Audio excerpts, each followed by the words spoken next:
তো গাইস, দর্শকের ডিমান্ডে আবার এটাকে নদীর ভিতর ফেলবো। আমার হাতে রয়েছে সোডিয়াম মেটাল, আর এটার দাম শুনলে আপনার চোখ কপালে উঠবে। এ যাবৎকালে আমি যতগুলো কেমিক্যাল কিনেছি, এটা তাদের মধ্যে সব থেকে দামি। এটার মধ্যে মাত্র 500 গ্রাম সোডিয়াম মেটাল রয়েছে, যার দাম 9000 টাকা। তো চলুন এটাকে আনবক্সিং করি। ওকে।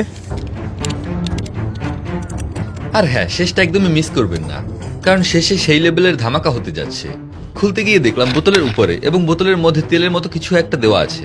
এটা দেওয়া থাকে কারণ সোডিয়াম মেটাল অক্সিজেন এবং পানির সাথে খুব ভয়ানকভাবে রিয়াক্ট করে। এই যে আমাদের সোডিয়াম মেটাল, দেখতে কিছুটা রূপার বারের মতো এবং এটি চুইংগামের মতো নরম, মনে হচ্ছিল একদম খেয়ে ফেলি। পরে চিন্তা করলাম না, আবার পেটের ভিতর গিয়ে ধামাকা করবে, দরকার নেই বাবু।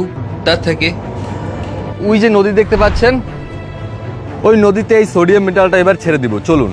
দেখতে পাচ্ছেন অক্সিজেনের সাথে রিয়াকশন কিন্তু শুরু হয়ে গেছে। তো এর গায়ে মাখা তেলটাকে একটু পরিষ্কার করে নিচ্ছি, যাতে পানির সাথে খুব দ্রুত রিয়াক্ট করতে পারে। প্রথমে এই ছোট্ট টুকরোটি ফেলে দেখি, আসুন।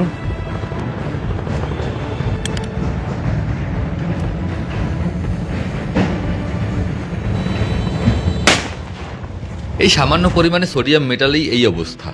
তাহলে একবার চিন্তা করুন, বড় টুকরোটি ফেললে কি হবে। এবার এই বড় টুকরোটি একদম মাঝখানে ফেলবো। চলুন।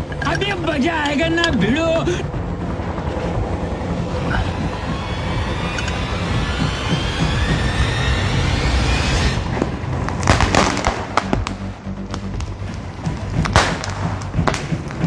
ভাইরে ভাই, এলাকাবাসী ভয় পাইছে। দর্শকের ডিমান্ডে আবার এটাকে নদীর ভিতর ফেলবো। তো দর্শকদের দেখাও, আমাদের দর্শক এরা প্রথমবারের বিকট সাউন্ড শুনে দেখতে আসছে যে কি হচ্ছে এখানে। রেডি।